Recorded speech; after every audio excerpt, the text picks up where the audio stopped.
త్వరగా కొన్ని విలువైన సంగతులు విందాం. నా వాయిస్ అందరూ క్లియర్గా ఉందిగా. కొన్ని వారాలుగా బైబిల్ చరిత్రను మనం చూస్తున్నాం. బైబిల్ చరిత్రకు ముందుగా మనం చూసినది జియోగ్రఫీ. బైబిల్ జియోగ్రఫీని మనం ఎందుకు చూడాలి అంటే, కొన్ని వచనాలు రాసిన విధానం మనకు అర్థం కావాలంటే ఖచ్చితంగా ఇజ్రాయెల్ జియోగ్రఫీ మనకు తెలియాలి. అది తెలియకపోతే కష్టం. అంటే కొంచెం అడ్జస్ట్ అవ్వండి, వెనకాల చాలామంది నిలబడుతున్నారు. వీలైతే పురుషులు ఎవరైనా ఉంటే బ్యాక్ సైడ్ ఉన్న వాళ్ళు ఫ్రంట్కి వచ్చేసి లేడీస్కి ఆ కుర్చీలు ఇచ్చేయండి. సరే, నన్ను చూడండి. కొన్ని వారాలుగా మనం చూస్తున్నది బైబిల్ చరిత్ర. బైబిల్ చరిత్రని అర్థం చేసుకోవాల్సిన విధంగా అర్థం చేసుకోకపోతే అపార్థం అవుతుంది. బైబిల్ ఒక స్టేట్మెంట్ ఇచ్చింది, ఇందులో ఒకటి కలపొద్దు, ఒకటి తీయొద్దు. కలిపినా తీసినా దాని వలన ఎఫెక్ట్ అవుతుంది. బైబిల్ దగ్గర తెలిస్తే తెలుసు, తెలియకపోతే తెలియదు. మనం ఎక్కడ ఏ యాక్టింగ్ చేసినా నడిచిపోతుంది. మీ స్టడీస్లో మీకు తెలియకపోయినా నలుగురు విద్యార్థులతో కలిసి కూర్చుంటే నడిచిపోతుంది. మీ ఉద్యోగంలో మీకు ఉద్యోగం చేయడం రాకపోయినా 1వ తారీఖు వరకు కనిపెట్టుకుని ఆ మాటలు అలా పడుతూ మౌనంగా ఉంటే మీ 1వ తారీఖు జీతం పడిపోదు మీ అకౌంట్లో. మీరు ఎక్కడైనా ఏదైనా మీకు తెలియకపోయినా తెలిసినట్టు యాక్టింగ్ చేస్తే నడుస్తుంది. కానీ దేవుని దగ్గర అలా కుదరదు. తెలిస్తే తెలుసు, తెలియకపోతే తెలియదు. అందుకే మనం చదువుకుంటున్న కొన్ని వచనాలు యథార్థంగా మనం ఒప్పుకుంటే మనకు తెలియదు అంటే తెలియదు మనకి. అలాంటి మింగుడు పడిన సంగతులు ఎందుకు అలా మర్మగర్భంగా దోబూచులాడుతూ ఎందుకు బైబిల్లో అలా ఉండిపోయి అంటే దానికి ఒక సిస్టమేటిక్ థియాలజీ ఉంది. దాన్ని అలా క్రమానుగతంగా చదివితేనే అర్థం అవుతుంది. సిస్టమేటిక్గా చదవకపోతే కొన్ని వచనాలు అర్థం కావంటే అర్థం కావు. ఎప్పటికీ తలకిందులు తపోసు చేసినా అర్థం కావు. పైగా బైబిల్ చదువుతున్నప్పుడు ముఖ్యంగా ఆలోచించవలసిన ముఖ్యమైన గమనిక ఏంటంటే, మన లోకల్ సెక్టార్ మైండ్ సెట్ నుంచి బైబిల్ చదవకూడదు. ఇది ఎప్పుడు గుర్తుపెట్టుకోండి. నీ వాతావరణం, నీ ఇల్లు, నీ పరిస్థితులు, వీటి మనుగుల్లో నుంచి బైబిల్ చదివితే నీకు బైబిల్ అర్థం కాదు. బైబిల్ ఏ కాలానికి, ఎట్టి కాలానికి, ఎవరి పరిస్థితులు, ఎవరితో ఎందుకు మాట్లాడారు, ఇవన్నీ అర్థమైతేనే బైబిల్ నీకు అర్థమవుతుంది. ఇవేమీ పరిగణలోకి తీసుకోకుండా నీ కష్టాలు, నీ కన్నీళ్ళతో నువ్వు బైబిల్ కాళ్ళ ముందు పెట్టుకుని నాతో ఏం మాట్లాడతావంటే నువ్వేం చూసినా మీ అత్తాకోళ్ళ గొడవలే కనబడతాయి అందులో. నీకు అలా చదువుతున్నట్టు ఉంటుంది. అలా చదవకూడదు. మన నేరో మైండ్తో, మన లోకల్ గొడవలతో వీటిని చదవకూడదు. బైబిల్కి ఒక టైం ట్రావెల్ ఉంది. దాన్ని ఖచ్చితంగా మనం స్టడీ చేయాలి. అలా స్టడీ చేయడానికి కొన్ని వారాలుగా మనం ట్రై చేస్తున్నాం, అర్థం చేసుకునే ప్రయత్నం చేస్తున్నాం. ఆ ప్రయత్నం చేస్తున్న దాంట్లో మనం చూస్తాం జియోగ్రఫీతో స్టార్ట్ చేస్తాం. అందరూ గుర్తుందిగా. ఆ జియోగ్రఫీతో స్టార్ట్ చేసిన మనం ఓవరాల్ వ్యూ చూసాం. పాత నిబంధన అంటే ఏంటి, క్రొత్త నిబంధన అంటే ఏంటి, ఆ పాత నిబంధన ఏంటి, క్రొత్త నిబంధన అంటే ఏంటి, మొత్తం చూసిన తర్వాత క్రొత్త నిబంధనలు అడుగులు వేయాలని సిద్ధపడ్డాం. ఆ క్రొత్త నిబంధనలు అడుగులు వేయాలని సిద్ధపడిన మనం క్రొత్త నిబంధన అర్థం చేసుకోవాలి అంటే, న్యూ టెస్టిమెంట్ నీకు చాలా బేస్మెంట్ నీకు అర్థం కావాలి అంటే ఖచ్చితంగా హిస్టరీ బ్యాక్గ్రౌండ్ తెలియాలి. హిస్టరీ బ్యాక్గ్రౌండ్ తెలియకపోతే క్రొత్త నిబంధన కొన్ని సంగతులు అర్థం కావు. సడన్గా రోమిలు ఎందుకు వచ్చారో అర్థం కాదు. సడన్గా కొంతమంది మోతుబర్లు ఎందుకు వచ్చారో అర్థం కాదు. సడన్గా కొన్ని భాషలు అర్థం కాదు. ఆ ఎరోదీలు ఏంటి, ఫిలాత్ ఏంటి, ఇవి అర్థం కావు. పాత నిబంధన అంతా ఎబ్రీలో రాసి సడన్గా గ్రీకులు ఎందుకు రాస్తున్నారు, ఇవి అర్థం కావు. కొన్ని కల్చరల్గా వచ్చిన కొన్ని మూమెంట్స్ ఉంటాయి, ఇవన్నీ సడన్గా ఎందుకు వచ్చాయి, ఇవి అర్థం కావు. వాళ్ళెవరో యెరూషలేము మీద దాడి చేయడం ఏంటి, ఆ దాడిని యేసుప్రభువు నిలబడి యెరూషలేమా యెరూషలేమా యెరూషలేమా యెరూషలేమా, కోడి తన పిల్లలను రెక్కల కిందకు చేర్చుకున్నట్టు నేను చేర్చుకున్నాను, అయినను నువ్వు వెళ్ళకపోతే ఇదిగో నీ మీద రాతి మీద రాయి నిలబడిన ఒక రోజు రాబోతుందని. ఆ స్టేట్మెంట్ ఎందుకు ప్రభువైన యేసుక్రీస్తు వేస్తున్నా, దానికి హిస్టరీ బేస్మెంట్ తెలియాలి. కొన్ని హిస్టరీలు అర్థం కాకపోతే తెలియవా? క్రీస్తు శకం 70లో ఏం జరిగిందో తెలియాలి. మొదటి శతాబ్దంలో ఏం జరిగిందో తెలియదు. ప్రభువైన యేసుక్రీస్తు వారు క్రీస్తు పూర్వం 4 బాగున్నాడు. క్రీస్తు పూర్వం 4లో ఆయన పుట్టే సమయానికి ఏ ఎంపరర్ నడుస్తున్నాడో తెలియాలి. ఇవన్నీ తెలియకపోతే న్యూ టెస్టిమెంట్ మనకు ఎలా ఉంటుందంటే అర్థమైనట్టే ఉంటుంది. మత్తయ్య జక్కయ్య తప్ప మనకేం అర్థం అవుతుంది.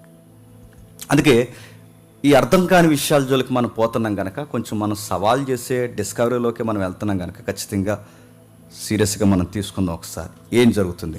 లాస్ట్ వీక్ క్లాస్ నేను ఒకసారి టచ్ చేస్తాను. లాస్ట్ వీక్ మనకు తెలుసు బబులోను చెర నుంచి వీళ్ళు వచ్చారు. 3 టీములుగా వచ్చారని చెప్పని గుర్తుందిగా. ఆ 3 టీములు వచ్చిన తర్వాత ఈ 3 టీములుగా ఫామ్ అయిన తర్వాత వీళ్ళు వచ్చారు. వచ్చిన తర్వాత వీళ్ళకి పర్మిషన్స్ ఇచ్చింది గవర్నమెంట్. ఏ గవర్నమెంట్ వాళ్ళకి పర్మిషన్ ఇచ్చింది? మాదీయ పారసికులు. మాదీయ పారసికుల టైంలోనే వీళ్ళకి పర్మిషన్స్ ఎక్కువ దొరికాయి. ఆ టైంలోనే నెహెమ్యా ఉన్నాడు, ఆ టైంలోనే ఎజ్రా ఉన్నాడు, ఆ టైంలోనే ఈ ఎవరైతే జరుబ్బాబెలు, వీళ్ళ టీమ్స్ 3 టీములకు వచ్చిన తర్వాత వీళ్ళు వచ్చి గోడలు కట్టి పడిపోయిన మందిరాన్ని మళ్ళీ నిర్మించుకునే ప్రయత్నం చేశారు. పడిపోయే మందిరాన్ని నిర్మించుకునే ప్రయత్నం చేయడం ఎందుకు పడిపోయింది? మనకు బేస్మెంట్ గుర్తుండాలి. ఎందుకు పడిపోయింది అంటే మాదీయ పారసికులకు ముందు పరిపాలించిన అతిపెద్ద బంగారు సామ్రాజ్యం బబులోను సామ్రాజ్యం వాడు పడగొట్టాడు. వాళ్ళ పడగొట్టిన దాన్ని మళ్ళీ నిలబెట్టడానికి ప్రభుత్వాన్ని పర్మిషన్ అడిగారు. ఆ ప్రభుత్వం ఇచ్చిన పర్మిషన్స్ టైంలో యాక్టివ్గా పనిచేసిన యాక్టివ్ మెంబర్స్ నెహెమ్యా. ఇలాంటి వారు పనిచేసిన తర్వాత వాళ్ళు బయటకు వచ్చారు. బయటకు వచ్చిన తర్వాత వాళ్ళు బయటకు వచ్చే సమయానికి అదే టైంలో ఏం జరుగుతుందో మనకు తెలుసు. ఆ టైంలో అంటే మొదటి ప్రభుత్వం టైంలో రాజు కలలకు అంటున్నాడు. ఆ రాజు మనకు తెలుసు నెబుకద్నెజరు అనే పాయింట్ మీరు హిస్టరీలో ఎక్కడ మీరు చూసినా హిస్టరీ బేస్మెంట్ అనేది చాలా ఎక్కువ ఉంది. సెక్యులర్ హిస్టరీ, వరల్డ్ హిస్టరీలో మీరు చూడండి, ఆ హిస్టరీని ఏమాత్రం తీసిపోకుండా బైబిల్ హిస్టరీ చాలా బ్రైట్గా ఉంటుంది నెబుకద్నెజరు కోసం. ఆ నెబుకద్నెజరు కలగన్నాడు. ఆ కళలో మనకు తెలుసు బంగారం వచ్చింది, ఎండు వచ్చింది, ఇత్తడి వచ్చింది, ఇనుము వచ్చింది. వాటన్నిటికీ కలిపి ఒక విగ్రహం అలా నిలువెత్తు కనబడింది. బంగారమేమో శిరస్సు వచ్చింది, రొమ్ములేమో ఎండొచ్చాయి, తొడలేమో ఇత్తడొచ్చింది, కాళ్ళేమో ఇనుము వచ్చాయి. ఆ వచ్చిన తర్వాత ఈ కళ ఏంటని భయపడుతున్నప్పుడు ఆ కళకి వివరణ ఇవ్వడం స్టార్ట్ చేశాడు. ఆయన పేరు దానియేలు. ఏ ప్రభుత్వాలు ఎలా రాబోతున్నాయన్న దాన్ని ఆ రోజుల్లో చూచాయిగా చెప్పాడు. గతించిన వారం ఎంతమంది విన్నారో తెలియదు కానీ విన్నవారందరికీ ఆశ్చర్యకరమైన సంగతులు. చరిత్ర జరగకముందే ఏ చరిత్ర జరగబోతుందో దానియేలు ద్వారా దేవుడు వివరించేశాడు. ఇంకా ప్రభుత్వాలు రాలేదు, రాజులు రాలేదు, ఎలాంటి పరిపాలన జరగలేదు. జరగకముందే ఆ పరిపాలన ఎలాంటి పరిపాలన రాబోతుందో వివరించాడు. బంగారం, ఇత్తడి, ఎండు ఏవైతే మిళితమైన విగ్రహం ఉందో అదే విగ్రహం ఆ రోజు నెబుకద్నెజరు కల్లోకి వచ్చింది. దాన్ని వివరిస్తూ ఆ రోజు వాళ్ళ పరిభాషలో, వాళ్ళకు అర్థమయ్యే పరిభాషలో ఆ యొక్క కళని, దర్శనాన్ని వివరించడం స్టార్ట్ చేశాడు. అంటే ఏ ప్రభుత్వాలు రాబోతున్నాయి, పలానా ప్రభుత్వాలు అంటే పేరు చెప్పలేదు కానీ దాని పోలికలు చెప్పాడు. పేరు చెప్పుకున్న దాని పోలికలు చెప్పే విధానాన్ని మనం ఆలోచించాం. దానికి ఒక పదం ఉంది థియలాజికల్గా, అంటే అపోకలిప్టిక్ అంటారు దాన్ని. అంటే ఒక విషయాన్ని, అర్థం కాని విషయాన్ని అర్థమయ్యే విషయాలతో పోల్చి చెప్పే దర్శన రీతిగా మాట్లాడుకునే సంగతుల్ని అపోకలిప్టిక్ అంటారు. ఆ పదంతో మాట్లాడుతూ ఆ దర్శన రీతిలో చెప్పాడంటే ప్రభుత్వాలు ఎలా ఉండబోతున్నాయి, ఇలా స్ట్రాంగ్గా ఉండబోతున్నాయి. ఉన్న ప్రభుత్వాలకి నేచర్ ఎలా ఉండబోతుందో జంతువులతో పోల్చి చెప్పాడు. ఇది ఐడియా ఉందిగా. ఆ జంతువులు ఏంటో మనకు తెలుసు. సింహము, ఎలుగుబంటి, చిరుత, గుర్తు తెలియని 4వ జంతువు. వీటన్నిటిని పోల్చిన తర్వాత ఆ చరిత్రను నడిపిస్తూ వాటి స్వభావాన్ని మాట్లాడుకుండా అలా మాట్లాడుతూ ఒక దిక్కున ఆగిపోయాం. ఆగిపోయిన భవిష్యత్తు చరిత్ర ఆ రోజులకి లూకా సువార్త టచ్ చేసి ఆగిపోయాం. ఐడియా ఉందిగా. ఒక్కసారి లూకా సువార్తకి వెళ్దాం. లూకా సువార్త జాగ్రత్తగా విన్నాడు. లూకా సువార్త అందరూ బైబిల్ చూడాలి. లూకా సువార్త 21వ అధ్యాయం, లూకా సువార్త 21వ అధ్యాయం 24 వచనం. లూకా సువార్త 21వ అధ్యాయం 24 వచనం. వారు కత్తివాత కూలుతురు, చెరపెట్టబడిన వారై సమస్తమైన అన్యజనుల మధ్యకి పోవుదురు. అన్యజనుల కాలములు సంపూర్ణమగు వరకు యెరూషలేము అన్యజనుల చేత తొక్కబడి. ఎంత హిస్టారికల్ రెఫరెన్స్ అండి అది. ఆ రెఫరెన్స్ చెప్పింది కాలయాపన చేస్తున్న కవి కాదు.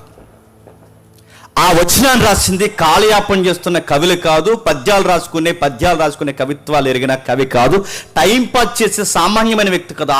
ఆ రెఫరెన్స్ రాసింది, రికార్డ్ చేసింది ఎవరంటే డాక్టర్, గ్రీకు పౌరుడు, ఆయన పేరు లూకా. ఆ రిఫరెన్స్ రాసింది ఒక ఉన్నతమైన వ్యక్తి. అంటే చరిత్రలో బాగా, అంటే హిస్టరీ అంటే ఏంటని పిచ్చెక్కిపోయే వారికి హిస్టరీని ఒక సిస్టమేటిక్గా వివరించడానికి ఒక మంచి రైటర్ ఎవరే ఉన్నారంటే సువార్తల్లో లూకా. అలాంటి సువార్తికుడు గొప్ప సువార్తను రాస్తూ ఆ సువార్తలు ఆయన రాశాడు. ఇదిగో ప్రభువు అయిన యేసుక్రీస్తు వారు ఒక హిస్టారికల్ రిఫరెన్స్ చెప్పాడని నమోదు చేశాడు, రికార్డ్ చేశాడు. ప్రభు అయిన యేసుక్రీస్తు వారు బ్రతికిన కాలంలో, అంటే ఆయన సంచరించిన కాలంలో లూకాకి ప్రభు అయిన యేసుక్రీస్తు వారికి చాలా టైం ఉంది. ఆయనకి 10 సంవత్సరాల వ్యవధి ఉన్నప్పటికీ ప్రభు అయిన యేసుక్రీస్తు వారు వచ్చి వెళ్ళిపోయినా లూకా వచ్చిన తర్వాత లూకా గారు ఇది నిజమా అబద్ధమా, నిజంగా ప్రభు అయిన యేసుక్రీస్తు వారి కన్యకకు పుట్టాడా లేదా స్టడీ స్టార్ట్ చేశాడు. యూదులలో నిజంగా యూదుల పక్షమున లేదా యూదుల్లో వచ్చిన రాజు ప్రపంచానికి రాజుగా ఏలడానికి యెషయా, యెరెమీయా, ప్రవక్తలు, సమూయేలు మొదలుకొని ఎవరైతే ప్రవక్తలు చెప్పారో ఆ ప్రవక్తలు చెప్పిన వ్యక్తి మెస్సియా. నిజంగా ఈయన కాదని స్టడీ చేయడం స్టార్ట్ చేశాడు. ఆ స్టడీలో ఆయన దర్యాప్తులో నిజాలను నిగ్గు తేలుతూ ఆ నిగ్గు తేలు నిజాలని రికార్డ్ చేస్తూ ఆ రికార్డ్ చేసిన పుస్తకాల పేరే లూకా సువార్త అయింది. ఆ రికార్డ్ చేసిన పేరే అపోస్తుల కార్యమైంది. ప్రభు అయిన యేసుక్రీస్తు వారు సంచరిస్తూ ఆయన అన్నాడట, ఆయన సంచరిస్తుగా ఆయన వాస్తవికంగా ముడిపడిన ప్రపంచ భవిష్యత్తు జరిగిన చరిత్ర రెండింటిని కలిపి ఒక రెఫరెన్స్ని చెప్పాడు ఆయన. యెరూషలేమట అన్యజనుల చేత తొక్కబడుతుందట. అన్యజనుల తొక్కబడుతుంది. ఎప్పటి వరకు తొక్కబడుతుందంటే అన్యజనుల పరిపాలన కాలము సంపూర్ణమయ్యే వరకు తొక్కబడుతుందంట. అన్యజనుల పరిపాలన కాలం తొక్కబడ్డం ఏంటంటే, అన్యజనుల కాలం అంటే ఎప్పటి నుంచి, బాగా వినాలి, ఎప్పటి నుంచి జూయిస్ని, ఎప్పటి నుంచి ఇజ్రాయెల్ని, ఎప్పటి నుంచి ఈ తెగల్ని పరిపాలించి అన్యజనుల పరిపాలన ఎప్పటి నుంచి స్టార్ట్ అయింది. నోట్ చేయండి, మీకు హిస్టరీ అర్థమైతే. ఎప్పటి నుంచి అంటే అన్యజనులు ఇశ్రాయేల్ని పరిపాలించడం అనేది హిస్టరీలో ఎప్పుడు స్టార్ట్ అయింది చెప్పాలి. బబులోను సామ్రాజ్యం నుంచి స్టార్ట్ అయింది. నెబుకద్నెజర్ నుంచి స్టార్ట్ అయింది. ఎప్పుడైతే అధికారికంగా చెప్తున్నాను, అధికారికంగా నెబుకద్నెజర్ నుంచి, అంతకుముందు పిల్ల రాజ్యాలు వచ్చినా అటు ఇటు ఊగిపోయాయి, కానీ అధికారికంగా వాళ్ళ ముక్కి పిండి, వాళ్ళ పన్ను వసూలు చేసి, వాళ్ళ పౌర హక్కులు చంపేసి, వాళ్ళ లిబర్టీ అనే పదాన్ని పూర్తిగా తొంగలో తొక్కి, హక్కులు లేకుండా, పౌరసత్వం లేకుండా, వాళ్ళ పూర్తిగా పిల్ల, జల్ల, పెద్ద, స్త్రీ, పురుషుడని చూడకుండా మట్టి కలిపి, మంట కలిపి, వాళ్ళ యొక్క బంగారాన్ని చేపట్టి, నువ్వు దేవాలయం అయితే ఏంటి, నువ్వైతే ఏంటి అని చెప్పి, నేను మహారాజునని శిరసగా ఫీల్ అయిన నెబుకద్నెజరు ఎత్తుకెళ్ళిపోయాడు. ఇజ్రాయేల్ సమాజాన్ని, యోధ సమాజాన్ని బెదిరించేశాడు. మాట వినకపోతే దేవుడు కూడా అన్నాడు, నెబుకద్నెజరు నీ మీదకి రప్పిస్తా, ఇదిగో మీ అక్కకి జరిగినట్టే చెల్లివైన యోధ నీకు కూడా జరుగుతుంది అన్నాడు. జరిగింది. నెబుకద్నెజరు పరిపాలించి మీరు ఆ పాయింట్ మీరు రెఫరెన్స్గా తీసుకుంటే, నెబుకద్నెజరు కాలం మొదలుకొని, అంటే యేసుప్రభు వారు చెబుతున్న ఆయన యొక్క మాటలలోని ఉద్దేశం, టైంని ఒకసారి నోట్ చేస్తే, అంటే ఆయన చెప్తున్న టైంని హిస్టరీలో పిన్ పాయింట్గా నోట్ చేస్తే ఎప్పటి నుంచి ఆ టైమింగ్ మనం తీసుకోవాలంటే నెబుకద్నెజరు కాలం మొదలుకొని శ్రమల కాలం పూర్తయ్యే వరకు, అంటే ప్రభు అయిన యేసుక్రీస్తు వారి యొక్క రెండవ రాకడ వరకు యెరూషలేము అన్యజనుల చేత, చెప్పండి, ఇది హిస్టరీ. ఎందుకు ట్రంప్ ఎందుకు ఇజ్రాయెల్తో పొత్తు పెట్టుకుంటున్నాడు? రెఫరెన్స్. మిగిలిన రాజ్యాలు, అసలు మన దేశం ఇజ్రాయెల్కి సపోర్ట్ ఏంటి? రెఫరెన్స్. ఆ దేశం వచ్చి ఈ దేశంతో కలవడం ఏంటి, ఈ దేశం వెళ్ళి ఆ దేశంతో కలవడం ఏంటి? అసలు కొన్ని దేశాలు సపోర్ట్ ఇజ్రాయెల్ దేశం తీసుకోకూడదు, తీసుకునే అవసరం లేదు. ఇక్కడున్న ఇజ్రాయెల్కి, వీళ్ళ క్యాపిటల్కి ఎక్కడున్న ట్రంప్ ఫామ్ చేయడం ఏంటి? రెఫరెన్స్. మళ్ళీ చెప్తున్నా, ప్రభు అయిన యేసుక్రీస్తు వారు చెప్పాడు, ఓ యెరూషలేమా, ఈ దగ్గరకు వచ్చిన మెస్సైని నువ్వు గుర్తుపట్టలేకపోయావు. నీ దగ్గరకు వచ్చి నేను ఎంత ప్రేమించిన నువ్వు వల్లకపోతివి. నీకోసం కన్నీరు గార్చాను, నీకోసం రమ్ములు బాదుకొని, నీకోసం నోరు తెరిచి అరిశాను. నీ కళ్ళు మూసుకుపోయాయి, నీ నోరు మూసుకుపోయింది, నీ గుండె తాకుకుపోయింది. నా ప్రేమ నీకు అర్థం కాలేదు. అయినా నిన్ను చూసి నీళ్ళు వెళ్ళ ఏడుస్తున్నాను. నీకు చెప్పు సువార్త ఏ పట్టణానికి చెప్పినా ఆ పట్టణం బాగుపడ్డది. నీకు బుద్ధి లేదు అసలు అన్నాడు. నీకు మళ్ళీ చెప్తున్నాను, యెరూషలేమా, నీ మీదకి దండయాత్రలు జరుగుతూనే ఉంటాయి. ఎవడో ఒక సన్నాసిగాడు వచ్చి నేను తొక్కుతూనే వెళ్తాను. అందుకే చూడండి, ఎప్పుడు చూడండి, ఏ ప్రపంచంలో అయిన యుద్ధాలు ఆగిపోతాయేమో కానీ Israel war, Israel war, Israel war, Israel war, war, war. ఎప్పుడు మీరు చూడండి, ప్రపంచ దేశంలో ఒక్కసారి వారు జరిగితే మట్టి కలిసిపోయిన పట్టణాలు ఉన్నాయి. కానీ 52 సార్లు, నేను చదువుకునే హిస్టరీలో ఇప్పుడు ఎన్నిసార్లు ఉన్నాయో నాకు తెలియదు, 52 సార్లు ఒక పట్టణం మీదకి దాడి జరిగితే స్టిల్ నౌ యెరూషలేం ఇంకా అలా ఉంది. ఈ ఉండడం ఏంటి? యుద్ధాలు ఆగవా? ఇది ఎప్పటికీ నిలబడదా? ఈ వార్స్ ఏంటి? ఇవి ఎప్పటి వరకు జరుగుతాయి? ఇజ్రాయెల్ యుద్ధం ఎప్పటికీ ఆగదంటే, ఈడిపోతే ఆడొస్తాడు, ఆడిపోతే ఈడొస్తాడు, ఈడిపోతే ఆడంటాడు, ఇరాన్ అంటాడు, ఇరాక్ అంటాడు, పాలస్తీన్ అంటాడు, బాగ్దాద్ అంటాడు, ఈడంటాడు, ఆడంటాడు. ఈడి యుద్ధాలు ఏంటి? వీళ్ళందరూ ఊరుకున్నారనుకుంటే పైన పెద్దన్న ఉన్నాడు, ఆడి పేరు రష్యా.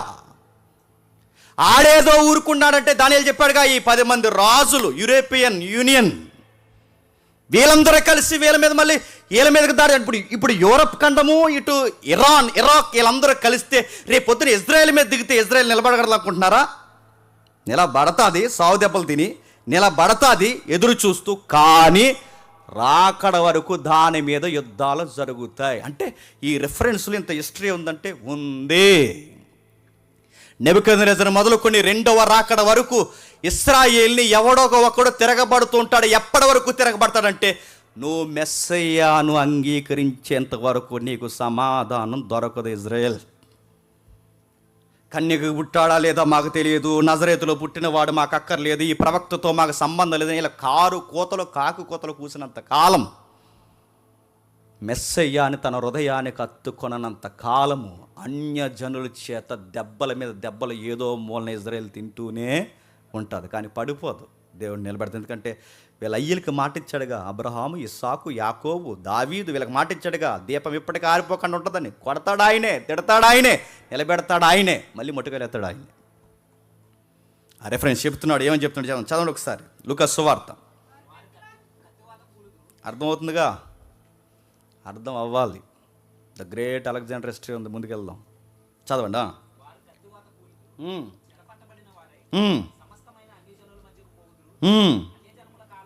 సమస్తమైన అన్యజనుల మధ్యకు పోదురు, అన్యజనుల కాలములు సంపూర్ణమరకు. టైం అన్యజనుల కాలము సంపూర్ణ అయ్యే వరకు. కామెంటర్స్ ఎలా అన్నారు? This is the times of Gentiles అన్నాడు. అన్యజనుల కాలము సంపూర్ణమయ్యే వరకు. ఎవరు అన్యజనులు? నెబుకద్నెజరు ఒక అన్యజనుడు, నెక్స్ట్ కొరేసు ఒక అన్యజనుడు, నెక్స్ట్ దర్యావేసు ఒక అన్యజనుడు, నెక్స్ట్ అలెగ్జాండర్ ఒక అన్యజనుడు, నెక్స్ట్ రోమా చక్రవర్తులు ఒక అన్యజనులు, నెక్స్ట్ ప్రస్తుత అధికారులు పొత్తు పెట్టుకుంటున్న వారు ఇజ్రాయేల్ కారు, వారు ఒక అన్యజనులు. ఎప్పుడు నెబుకద్నెజరు, ఎప్పుడు దర్యావేసు, ఎప్పుడు కొరేసు, ఎప్పుడు అలెగ్జాండరు, ఇదంతటి కాలాన్ని కలగలిపి ప్రభువు చెప్తున్నాడు. వాళ్ళ కాలము, వాళ్ళ టైం సంపూర్ణమయ్యేంత వరకు. ఎప్పుడు సంపూర్ణమవుద్దంటే వ్యాఖ్యానకర్తలు అన్నారు, ఎప్పుడు సంపూర్ణమవుద్ది? ఆయన ఆగమన ప్రకాశము చేత ఈ ప్రభుత్వాల మీద దండయాత్రకు దిగేంత వరకు.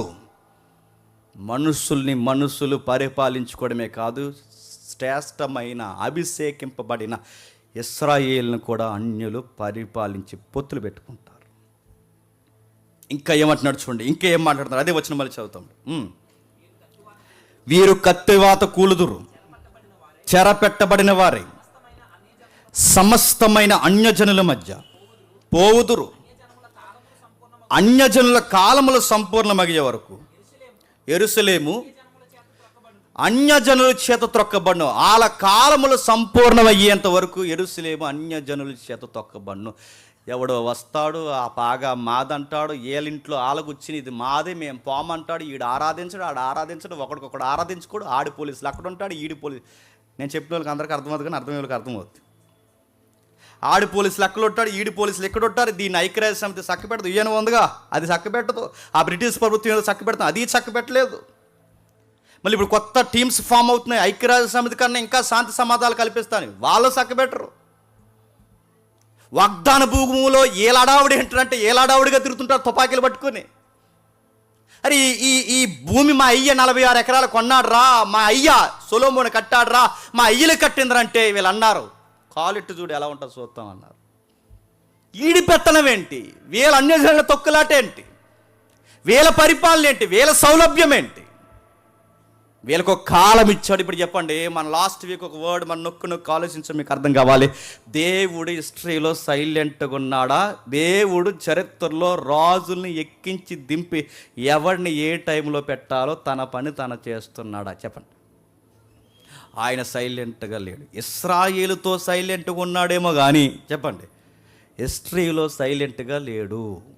చరిత్రలో ఆయన నిశ్శబ్దంగా లేడు. అంటే అన్యజనుల్ని ఎక్కించేది ఆయనే. అన్యజనుల పరిపాలన సంపూర్ణమయ్యే వరకు అంటున్నాడంటే ఈ అన్యజనుల అధికారులను నియమిస్తున్నది ఎవరు?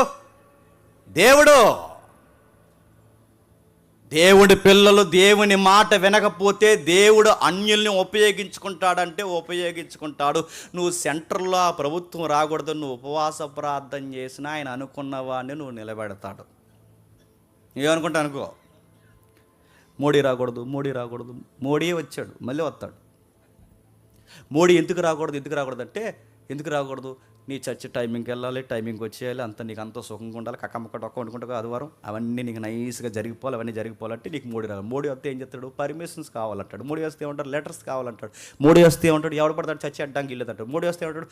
గాస్పల్ చెప్పాలంటే రికార్డెడ్ పర్మిషన్స్ కావాలంటారు. ఇవన్నీ మనకి ఇప్పటివరకు సాపు కింద నీళ్ళు నడిచిపోయే కనుక ఇవన్నీ మనకు అలా నడవకుండా అలా మంచిగా నడిచిపోవాలంటే మనకు అనుకూలమైన అధికారం రావాలంట. దేవుడు గుర్తుపెట్టుకుని అప్పుడప్పుడు బద్ధకాలు వదిలించడానికి మనకి వ్యతిరేకమైన వ్యక్తులను కూడా అధికారులుగా దేవుడు నియమిస్తాడు. నీకు అలా వదిలేస్తే నీకు ఎలా ఉంటుందంటే పొయ్యి కాడు ఏదంటా చెప్పండి. నీకు సంఘాల్లో సుఖం ఎక్కువైపోయి సంఘాల్లో పాట ఇవ్వలేదని గొడవ పెడుతున్నావు నువ్వు. నీ పాట ఆడ ప్రార్థన ఏకమైపోవాలంటే సెంటర్లో ఎవడు రావాలి చెప్పండి. అది నీకు చర్చిలో గొడవ ఎక్కువైపోయి సంఘ పెద్దగా నువ్వేం చేస్తావు? పేరేరా పాంప్లెట్లో నా ఈ జిందకి రేపు నుంచి రా అన్నాడంట. నీ గొడవ, పాట కోసం గొడవ, ప్రేయర్ కోసం గొడవ, అధికారం కోసం గొడవ, మూతు పక్కకు తిప్పుకోవడం, రకరకాల మీ మూతులు మొఖాలన్నీ లైన్గా వచ్చేయాలంటే ఎవరు రావాలి చెప్పండి? మన తొక్కేసుకే నెబుకద్నెజర్ లాంటి వాళ్ళు రావాలా వద్దా? వస్తారు. మనం ఎలాంటి ప్రేయర్స్ చేస్తామంటే ఎలక్షన్ టైంలో చేస్తామండి. నాకు బాగా గుర్తు.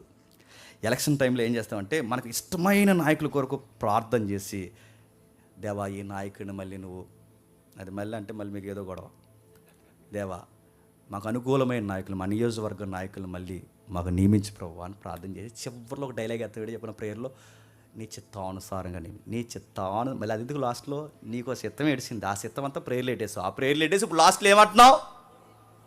నీ చిత్తం ఎలా ఉంటుందో జరిగింది. మరి ఆ ప్రార్థన ముందెందుకు చేస్తావు? ఎవరిని ఎక్కించాలో, ఎవరిని దించాలో, స్టేట్లో ఎవరు ఉండాలో, సెంటర్లో ఎవరు ఉండాలో, ఎవరెవరు ఎక్కడ ఉండాలో చెప్పండి. ఆయనకు తెలుసు. మాసిగా చెప్పాలంటే ఎవడి తొక్క ఏ టైంలో ఎలా తీయాలో జడ్జిమెంట్ అక్కడ స్టార్ట్ అవుతుంది. ఎవడికి ఏ ముట్టికాలు వేయాలో. ఇశ్రాయేలుకి కళ్ళు నెత్తికెక్కాయి, సుఖం బాగా మరిగారు. వాళ్ళకి అన్నం విలువ తెలియట్లేదు, నిద్ర విలువ తెలియట్లేదు, వాళ్ళకి స్వాస్థ్యమైన భూభాగం విలువ తెలియట్లేదు. ఇవేమీ తెలియనప్పుడు దేవుడు ఒక టైం స్టార్ట్ చేశారు. ఆ టైం ఏంటి చెప్పినారే?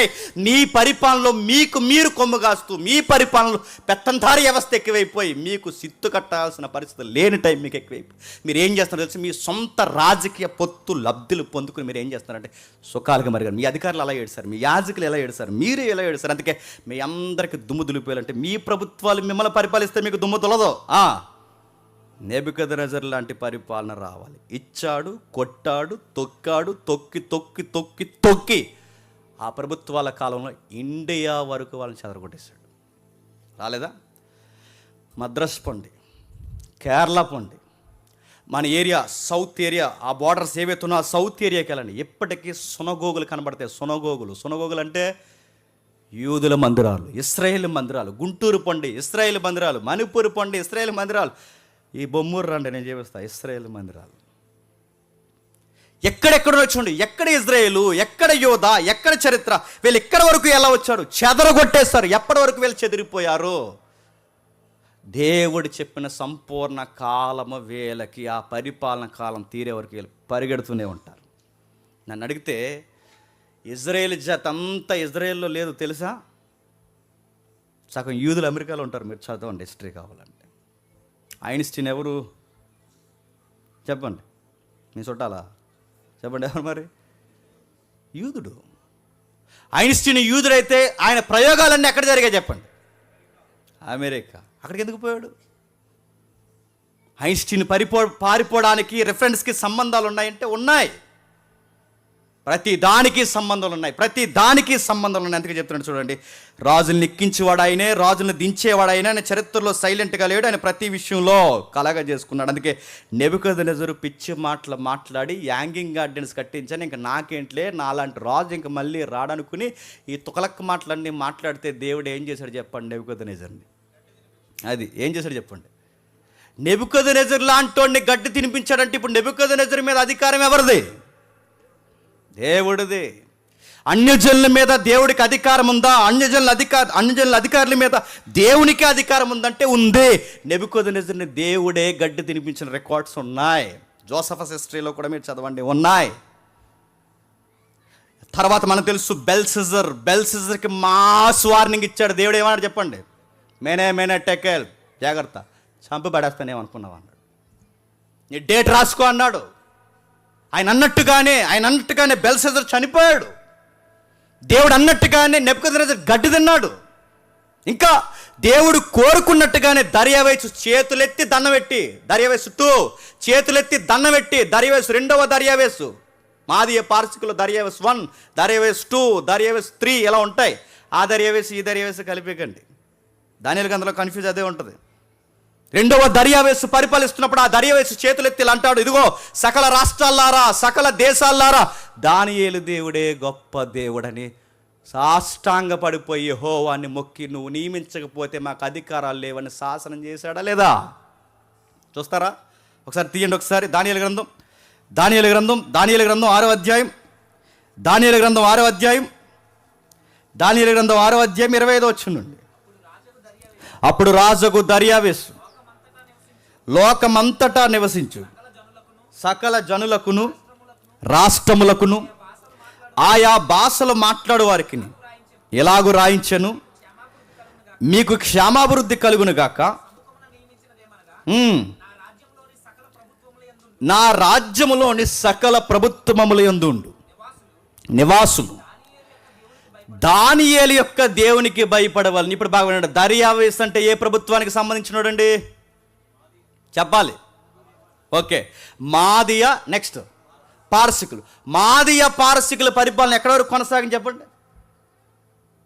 హిందూ దేశం మొదలుకొని ఇక్కడ ఉంటుంది ఎస్తేర్లో కూసు దేశం వరకు, అంటే సకల రాష్ట్రాలు, సకల ప్రభుత్వాలు. అంటే ఆ రోజు దర్యావేసు చేసిన ఇప్పుడు బాగా ఇది శాసనం, ఇది మీరు సింపుల్గా చదవద్దు. ఇది ఏదైతే 25వ వచనం నుండి 28వ వచనం వరకు మనం చదువుకుంటున్నాం, ఇది రాతి శాసనము, ఇది శిలాశాసనము. మా ల్యాప్టాప్లో ఉండదు, ఉందో లేదో, ఆ శిలాశాసనం. ఈ శిలాశాసనాన్ని ఆ రోజు వేయించి అక్కడి నుండి ఇండియా బోర్డర్ వరకు శాసనాన్ని పంపించాడు. ఏమని పంపించాడు? దానియేలు దేవుడే గొప్ప దేవుడనియు.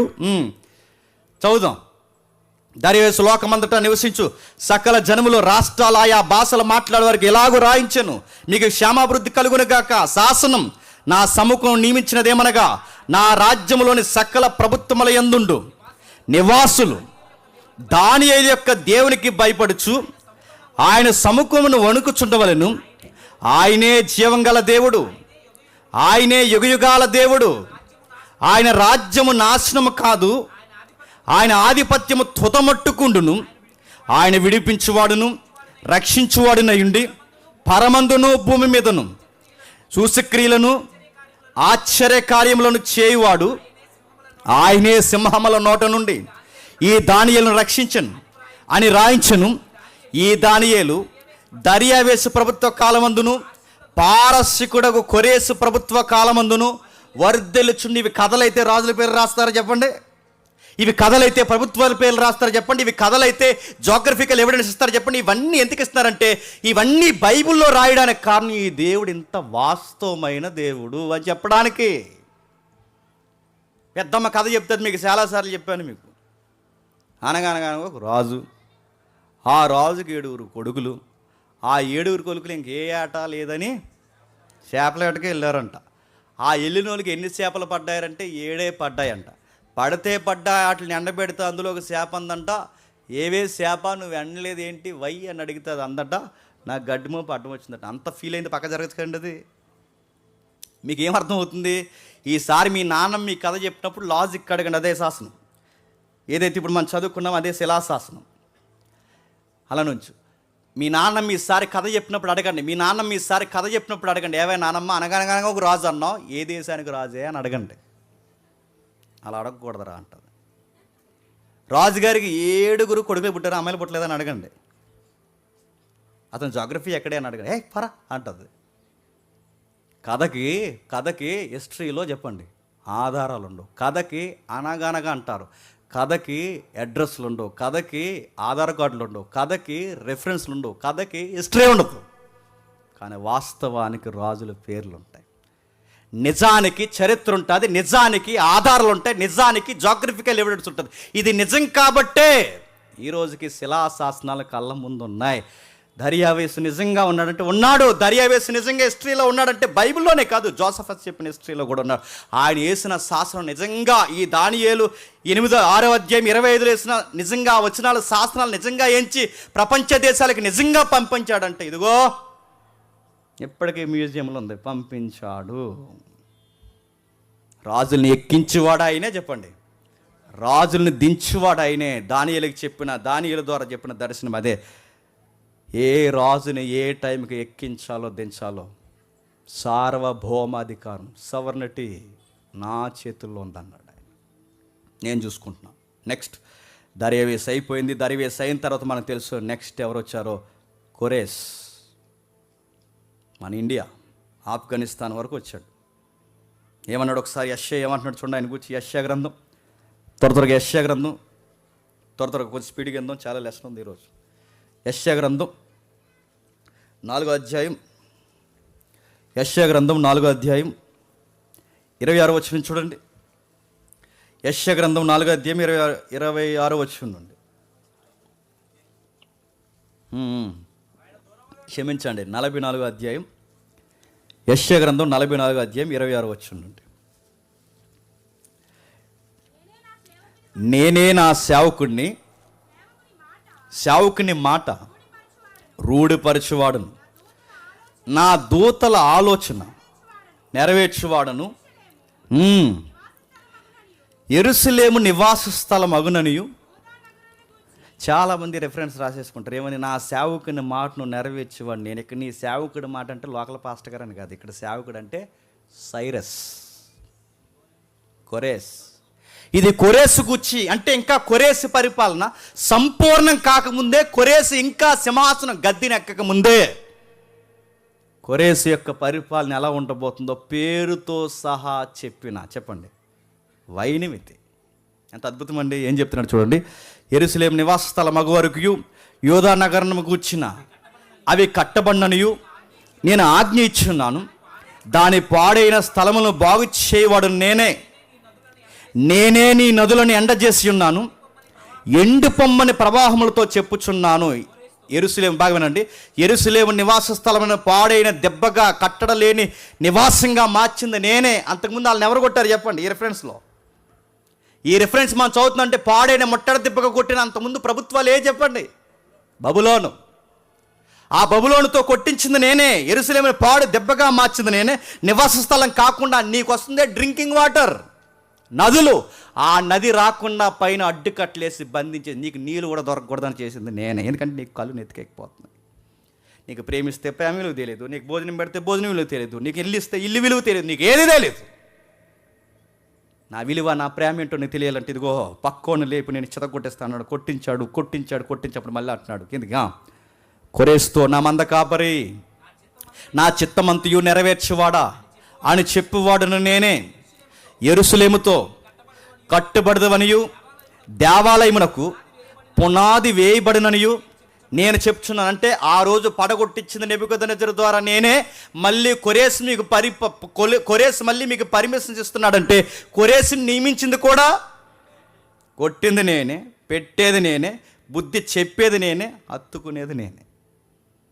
నెబుకద్నెజరు రప్పించింది నేనే. ఇప్పుడు మళ్ళీ కొరేసుని అంటే మాదియా పారసికుల పరిపాలనలో మళ్ళీ కొరేసుని రప్పించి ఈ టైంలో మళ్ళీ మీకు పర్మిషన్స్ ఇచ్చి కట్టుకుండని ఆ మనిషి నోట ఈ మాట నేను వినిపిస్తున్నానంటే ఆ హృదయాన్ని కొరేసుకి ఇచ్చింది నేనే. నా మంద కాపరి, నా మంద మీరు ఇశ్రాయేలు, మిమ్మల్ని కాపరి. చెప్పండి, కొరేస్ వస్తున్నాడు, నేను నియమించాను, అతనికి చెప్తున్నాను, ఆయన హృదయంలో ఈ ఆలోచనలు పుట్టిస్తున్నాను. ఎందుకంటున్నాడు, అతని పక్షమున జనములను జయించుటకు నేను అతని కుడి చేతిని పట్టుకొని ఉన్నాను, నేను రాజుల నడికట్లను విప్పుదను, ద్వారములు అతను ఎదుట వేయకుండా తలుపులు తీసేదను అని యెహోవా అభిషేకించిన కొరేసును గూర్చి సెలవిచ్చుచున్నాడు. ఎంత బాగా చెబుతున్నాడండి. మీరు రెఫరెన్స్ ఇంటికి వెళ్ళిన తర్వాత చదవండి. ఇందులో రాయబడిన మాటే, తూర్పు నుంచి నా సేవకుని పిలుచుకునేవాడిని నేనే. అంటే ఈ తూర్పులో ఉన్న వాళ్ళందరూ అన్నారు అది నాకే అన్నారు. మీకు అర్థం లేదు, నాకు అర్థమైంది. తూర్పు నుంచి అతను లేవనెత్తివాడు నేనే, నా మంద కాపరి, నా కొరేసు, నా అభిషేకింపబడిన రాజు, అతను నియమించింది నేనే. తూర్పు నుంచి లేవనెత్తివాడు నేనంటే, తూర్పు అంటే ఏంటి? ఆసియా, మైనర్ ఆసియా నుంచి ఈస్ట్ ఆసియా. ఈస్ట్ ఆసియాలో ఉన్న ఆయన చేత పిలవబడుతున్న కాపరి ఎవరు అనుకుంటున్నారు? కింగ్ ఆఫ్ బరోడా నేనే అన్నారు. అపోస్టల్ నేనే అన్నారు. ఇంకెవరన్నా అడగండి, అందరూ అప్లై చేసుకున్నారు రెఫరెన్స్ని. చెన్నై మొదలుకొని, మళ్ళీ చెప్తున్నాను, చెన్నై మొదలుకొని హైదరాబాద్, హైదరాబాద్ మొదలుకొని రాజమండ్రి, రాజమండ్రి మొదలుకొని విశాఖపట్నం, వైజాగ్ వరకు అందరూ కొరేస్ రెఫరెన్సే.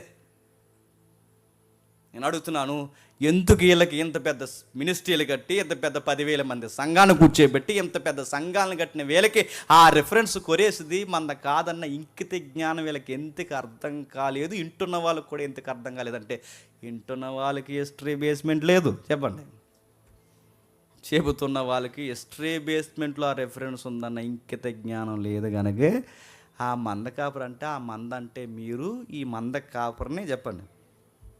మంచి మందే, మందకు పని ఏం లేదని అడుగుతున్నా. ఈ మందలు కూడా ఎలా తయారయ్యంటే, ఆ పైన ఉన్నోడు ఏం చెప్పినా అడ్డదిడ్డంగా తల ఊపుతాయండి. అతను ఎందుకు ఆ రిఫరెన్స్ చెప్పాడు? ఈ రిఫరెన్స్ అది కాదు కదా, హిస్టరీలో ఇలా లేదు కదా, సందర్భం ఇది కాదు కదా, టెక్స్ట్ దాటి చెప్తున్నాడు ఏంటి? ఎప్పుడన్నా అడిగే క్వశ్చన్ చేసే సంఘాలు ఉన్నాయా? లేవు. అందుకే ఎవడికో వాగ్దానం కార్డు వచ్చిందంటే, ఆ వాగ్దానం కార్డులు ఇలా ఉంది. ఆ వాగ్దానం కార్డు ఏంటంటే, దాన్ని ఎలా అప్లై చేసుకోవాలంటే అర్థమవుతలేదు. ఆ వాగ్దానం కార్డులు ఇలా వచ్చింది, వచ్చే ఏడాది గర్భవతి అవుతావు అని. అవుతాడాడు? సత్తాడు అతను అవుతాడా? ఎలా అవుతాడు అని అడుగుతున్నాను. దానికి ఒక సందర్భం ఉంది. అది అబ్రహాంకి చెప్పాడు, శారమ్మకి చెప్పాడు. దానికి ఒక సందర్భం ఉంది. ఎలా పడితే అలా రెఫరెన్స్ ఉపయోగిస్తే ఏమవుతావు? నష్టపోతావు, దేవుడిని అనుమానంగా చూస్తావు. అందుకే కింద చెప్తున్నాడు, కొరేసుని ఎందుకు ఈ రాజుల చరిత్ర ఎత్తున్నాం? దర్యావేసుని నియమించింది ఆయనే, కొరేసుని నియమించింది ఆయనే, ముందు నెబుకద్నెజరుని నియమించింది ఆయనే. అంటే రాజులు నియమించువాడు ఆయనే. హిస్టరీలో మనకి దగ్గరకు ఉన్న హిస్టరీలో నెపోలియన్ బోనపార్టీ తెలుసుగా. బోనపార్టీ అంటే సర్నేమ్ అనుకోకండి, ఆయన ఫుల్ నేమ్ అది. నెపోలియన్ ఏమంటాడంటే, చరిత్రలో మంచి మాట్లాడాడు ప్రభు అయిన యేసుక్రీస్తు వారి వచ్చి, వీలైతే గూగుల్ని అడగండి చూపిస్తుంది. నెపోలియన్ ఏమంటాడంటే, నా ముందు గొప్ప రాజు అయిన అలెగ్జాండర్ పరిపాలించాడు, నా ముందు గొప్ప చక్రవర్తులైన రోమన్స్ పరిపాలించడానికి పావులు గదుపుతున్నారు. రకరకాల చరిత్రలో రకరకాల చక్రవర్తులు మా ముందు పరిపాలించారు. అలెగ్జాండర్ గ్రీకుని పరిపాలించాడు, తర్వాత వెళ్ళిపోయాడు. ఇప్పుడు నేను పరిపాలిస్తాను నెపోలియన్గా, తర్వాత నేను వెళ్ళిపోతాను. కానీ ఒకటి మాత్రం గుర్తుపెట్టుకోండి, సమాజమా అన్నాడు. అలెగ్జాండర్ పరిపాలించాడు, వెళ్ళిపోయాడు. నెపోలియన్గా ఇప్పుడు నేను పరిపాలిస్తాను, రేపు పొద్దున్న నేను వెళ్ళిపోతాను. కానీ దేవుడనో ఒక ఆయన ఈ సమాజాన్ని పరిపాలిస్తున్నాడు. ఆయన రాజ్యానికి ఎప్పటికీ అంతం లేదు. ఆ రాజ్యం 2000 సంవత్సరాల క్రితం పునాది వేయబడింది. అది నజరేయుడైన యేసు కట్టిన సంఘం. దానికి హద్దులు లేవు, దానికి ఎవరు అధికారులు లేరు. ఆయన రాజ్యం రాజమండ్రిలో ఉంటుంది, ఆయన రాజ్యం మండపేటలో ఉంటుంది, ఆయన రాజ్యం పక్కూరులో ఉంటుంది, ఆయన రాజ్యం పంటూరులో ఉంటుంది, ఆయన రాజ్యం దీవుల్లో ఉంటుంది, ఆయన రాజ్యం అక్కడ ఉంటుంది, ఈయన రాజ్యం ఇక్కడ ఉంటుంది. ఆయన సంఘం ఎక్కడ లేదని ఎక్కడైనా చూపించండి, ప్రతి దిక్కునుంది. బైబుల్ ప్రకటించకూడదన్న అరబ్ దేశాలలో ఉన్న ఆడోళ్ళు ఈరోజు క్రిస్టియన్స్ అయ్యారట. మీరు నమ్మగలరా? చైనా దేశంలో చర్చే వద్దని తగలెట్టిన చైనా దేశంలో క్వాలిటీ చర్చ్ ఉందంటే మీరు నమ్మగలరా? పాకిస్తాన్లో ఎక్కడ మీరు చూడండి, ఆఫ్ఘనిస్తాన్లో మీరు ఎక్కడైనా చూడండి, ఆయన రాజ్యం లేని రాష్ట్రం, ఆయన రాజ్యం లేని దేశం, ఆయన రాజ్యం లేని ఖండం చూపించండి. విస్తరించింది. నెపోలియన్ అదే అంటున్నాడు, మా రాజ్యాల పరిపాలన ఆగిపోతాయి. అలెగ్జాండర్ పరిపాలన ఆగిపోయింది, రేపు నా పరిపాలన ఆగిపోద్ది. కానీ ఒక రాజ్యం ఉంది, అది ఎప్పటికీ ఆగదు. అది దేవుడు నియమించిన రాజ్యం, అది నజరేయుడైన యేసు రాజ్యం. రాజుల్ని ఎక్కించేవాడు ఆయనే, రాజుల్ని దించేవాడు ఆయనే. అదిగా ఆయనే తలడిపోయింది. ఫస్ట్ టైం చూసాను నేను కూడా. నెపోలియనా ఎవరిని వేస్తావా? నెపోలియన్. రాజుల్ని ఎక్కించేవాడు ఆయనే, రాజుల్ని దించేవాడు ఆయనే. నెక్స్ట్ బాగా వినండి, ఈ నెపోలియన్ చరిత్ర ఇక్కడ వరకు స్టేట్మెంట్ ఇస్తే బాగా వినండి. ఈ 2 నిబంధనల మధ్య అంతర్గత చరిత్ర అన్యజనుల పరిపాలనతో జరిగింది. ఆ మాట వినాలి కొంచెం ఇంట్రెస్ట్గా. టైం 9 అయిపోయింది. అప్పుడే హిస్టరీతో వచ్చిన గొడవ ఏంటంటే త్వరగా టైం అయిపోతుంది. హిస్టరీతో వచ్చిన మరో గొడవ ఏంటంటే ఆడి చెప్పడం అర్థం అవ్వకపోతే టైం మీరే అవగొడేస్తారు. హిస్టరీని విని పిచ్చెక్కిపోయే వాళ్ళు ఉన్నారు, హిస్టరీని పిచ్చెక్కిపోయిపోయిన వాళ్ళు కూడా ఉన్నారు. నీకు హిస్టరీ నచ్చిందా లేదా? నచ్చినా నచ్చకపోయినా నచ్చినట్టే. దట్ ఈజ్ హిస్టరీ, అది మిస్టరీ. సరే, రెండు నిబంధనల మధ్య అంతర్గత చరిత్ర, రెండు నిబంధనల మధ్య అంతర్గత చరిత్ర, దీన్ని ఏమంటారంటే మధ్యస్థపు జరిగిన చరిత్ర. ఆ చరిత్రలో జస్ట్ టచ్ చేద్దాం. అసలు ఎమోషనల్ ఈవెంట్స్ అన్నీ కిందే ఉన్నాయి. చూద్దామా? చేద్దాం. చేయొద్దండి. అలెగ్జాండర్ గుర్రం చూస్తారా? చూడరా? పంజాబ్ నేషనల్ ఏం జరిగిందో చూస్తారా? పురుషోత్తముడు, ఆయనకు పేరుంది. పురుషోత్తముడికి ఫోరస్. ఆయన ఫైట్ అంటే మన ఇండియన్ కింగ్ అలెగ్జాండర్తో ఫైట్ చేశాడంటే, ఆ ఫైట్లో మన ఇండియా చాలా స్ట్రాంగ్గా నిలబడిందంటే అలా చరిత్రని చూడాలన్న ఆశ మీకుంటే ఒకసారి చేయొద్దండి. మీరు ఎత్తనే ఎత్తకపోయి నేను చెప్తా, మీరు రెడీ అయిపోండి. సరే, రెండు నిబంధనల మధ్య రాజ్యం.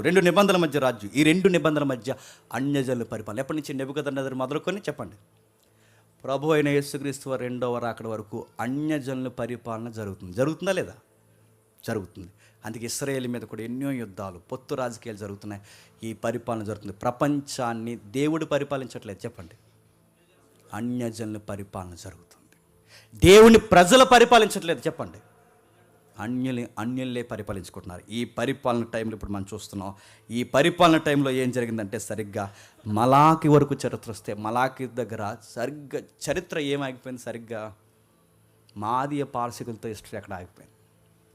మాదీయ పారసికుల తర్వాత వచ్చిన హిస్టరీ ఏంటి చెప్పండి? గ్రీక్.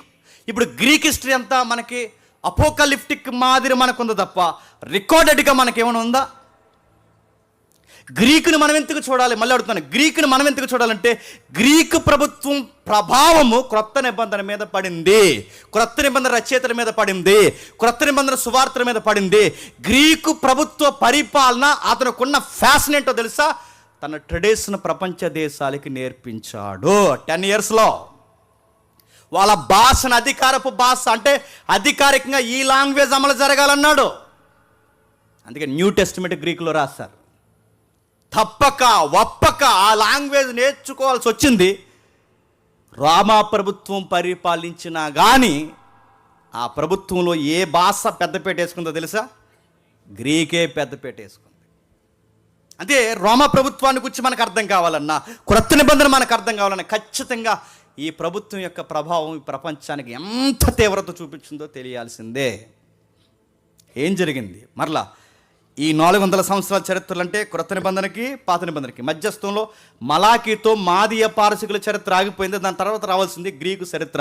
ఆ చరిత్ర లేదు. ఆ చరిత్రను అర్థం చేసుకునే ప్రయత్నం చేస్తున్నాం. ఈ 400 సంవత్సరాల్లో కేవలం గ్రీకు చరిత్రే జరిగింది అనుకోకండి. చరిత్ర అంటే మనం మాట్లాడుకోలేనంత ఉంటుంది. ఎప్పుడు గుర్తుపెట్టుకోండి. 400 సంవత్సరాల చరిత్ర మనం మాట్లాడుకుంటే ఎన్ని సంవత్సరాలు పడుతుంది చెప్పనా? 400 సంవత్సరాలు పడుతుంది. అంత సీరియస్గా చూడకండి. 400 సంవత్సరాల చరిత్ర. 400లో ఏం జరిగిందో మాట్లాడుకుంటే 400 సంవత్సరాలు పడుతుంది. కానీ అంత హిస్టరీ మనం చూడం.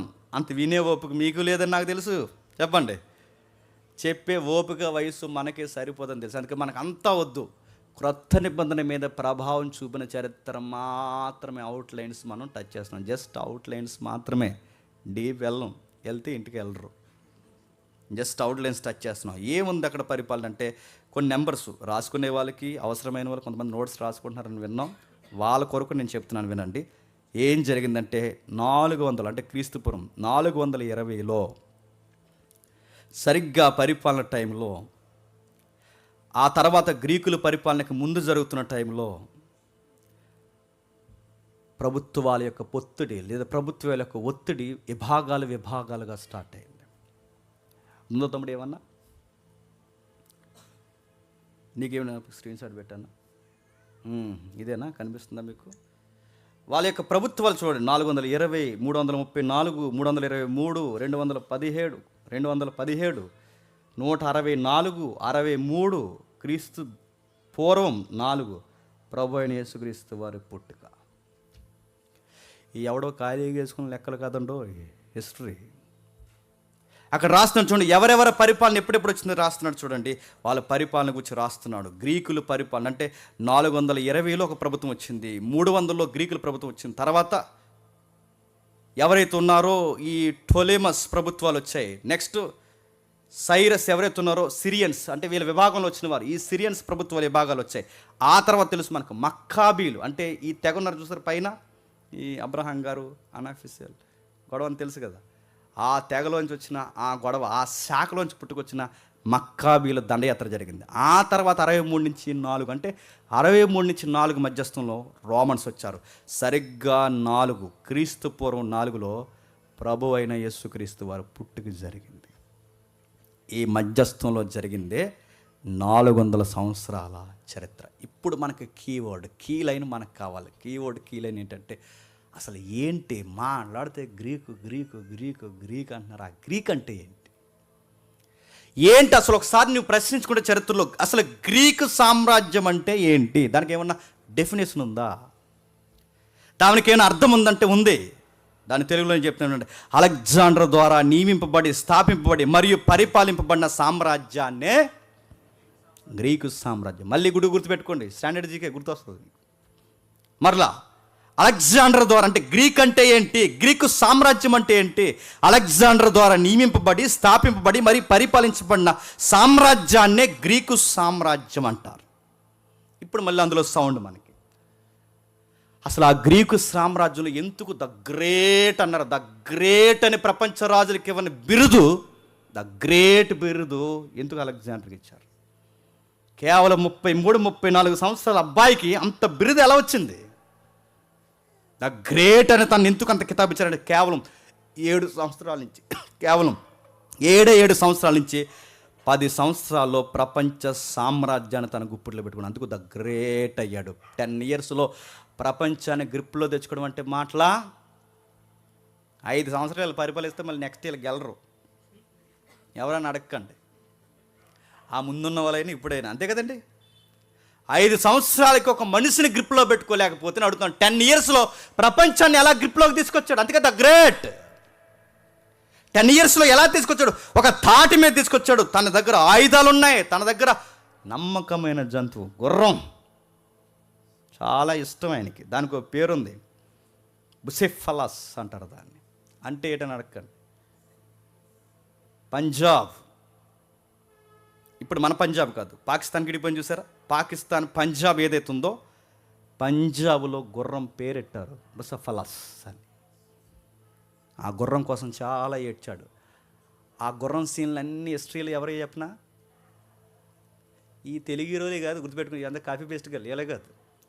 గుర్రానికి ముద్దెట్టడం, గుర్రాన్ని ఇలా తీసుకోవడం, గుర్రం పాత సినిమాలో చూసాం కదా, ఈజీలో ఎత్తే గుర్రం ఎలా ముందుకు వచ్చాడు, గుర్రం అదే బావిలో ఏదో పడిపోతుందని బయటికి లాగడం. ఈ సీన్లన్నీ ఎక్కడే అనుకుంటున్నారు? ద గ్రేట్ అలెగ్జాండర్ మూమెంట్స్ గుర్తుపెట్టుకోండి. ఇలా అందులో హిస్టరీలో కాపీ కూడా మనకి హిస్టరీ తెలియదు కదా. అమ్మో అంటమ్మా, నేను గుర్రం నీ పొంద కుక్క కూడా రాదా నీకు ఏమనుకుంటున్నా? అక్కడే అవన్నీ అంటే గుర్రంతో కనెక్ట్ అయ్యాడు. ఆ గుర్రం ఎన్నో యుద్ధాలలో ఆయనకి విజయం ఇచ్చింది కనుక లవర్ లాగా లవ్లీగా చూసుకున్నాడు దాన్ని. ఎక్కడ చచ్చిపోయింది చెప్పనా? మన ఇండియాలోనే చచ్చిపోయింది. ఎక్కడ చనిపోయింది తెలుసా? మన భారతదేశ యుద్ధంలోనే చనిపోయింది. అందుకే ఇండియాలో పేరెట్టారు బుసెఫలస్. ఏరియాకి పేరు ఉండాలి బుసెఫలస్. ఎవరైతే ఉన్నారో ఆయనకి పేరు పెట్టారు ఫరస్, పురుషోత్తముడా. ఆ రోజులో పురుషోత్తముడు ఎవరైతే ఉన్నాడో మన ప్రాంతంలో పురాతన భారతదేశపు చరిత్రలో, అంటే ఓల్డ్ ఇండియన్ హిస్టరీలో పాత భారతదేశపు చరిత్రలో ఆ రోజు ఎవరైతే ఉన్నారో అలెగ్జాండర్తో యుద్ధం చేసిన రాజు, మన ఇండియన్ రాజు ఎవరంటే పురుషోత్తముడు. ఆయన పేరు ఫరస్ అంటారు. ఆయన భారతదేశం తరపున యుద్ధం చేస్తే 7 అడుగులు ఉండేవాడు. 7 అడుగులు. మన రాజు 7 అడుగులు. ఇతను తెలుసా? 5.5. 5.5 ఉన్నవాడు 5 ఖండాలని దగ్గర తెచ్చాడు చూడండి.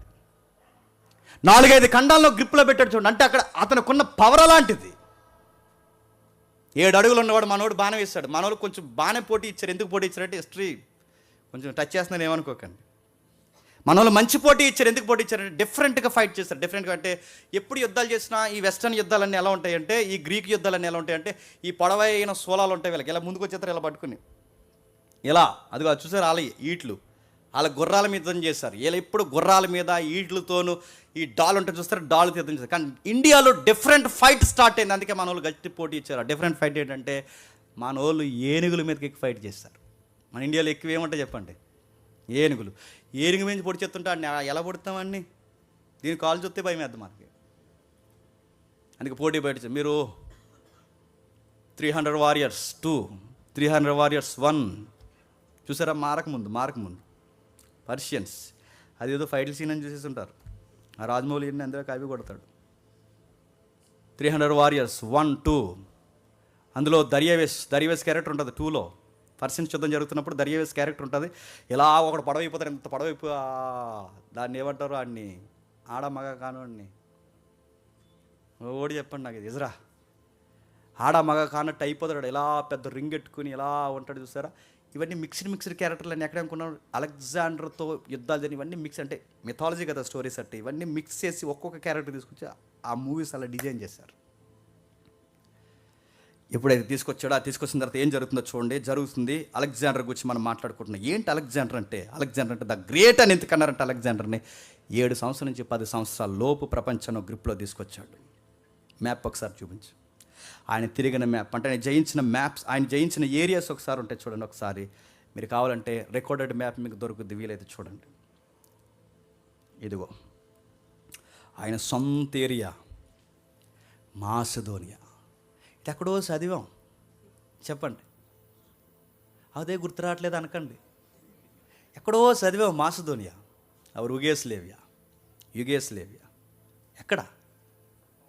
పౌలు గారు వెళ్తారే ఆ ఏరియానే అంటే అలెగ్జాండర్ గారు సొంతూరు బైబిల్లో రాయబడిన మాసిదోనియానా? అందుకనే ఈ 400 చరిత్రలో మీరు గ్రీకు చరిత్ర చెప్తున్నారు. అందుకే చెప్తున్నాను. ఈ మాసిడోనియా ఏంటి, ఈ గొడవ ఏంటి, అపోస్తుల గారిలో సడన్గా వచ్చి ఆ పిలుపు పట్టణం ఏంటి, ఈ పట్టణాల తాకడేంటి? పౌలు గారు ఆ పట్టణాల్లో నిలబడినప్పుడు ఎందుకు పౌరుడు ఎలా బతకాలన్న ఆ ఫిలాసఫీ సువార్త ఎందుకు చెప్పాడు, ఆయన ఆ టైపు కోణంలో సువార్తను ఎందుకు ఎత్తాడో తెలియాలంటే, ఆ ఏరియాల్లో అక్కడ ఉన్న యువత ఎలాంటి ఫిలాసఫీతో బతుకుతున్నారో తెలియాలంటే ఖచ్చితంగా నీకు హిస్టరీ తెలియాలా వద్దా?